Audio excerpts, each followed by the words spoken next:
Doyamam tatlı sözlerge, ömrümü sana bağışlayayım. Ben sevgilimsin, tayancımsın, baharım kanatlarımsın, meleğimsin, gereğimsin sen. Benim sevgilim,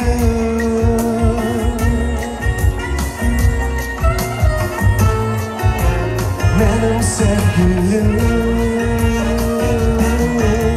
Sevgilimsin, dayancımsın, baharım kanatlarımsın, meleğimsin, gereğimsin sen, gereğimsin sen.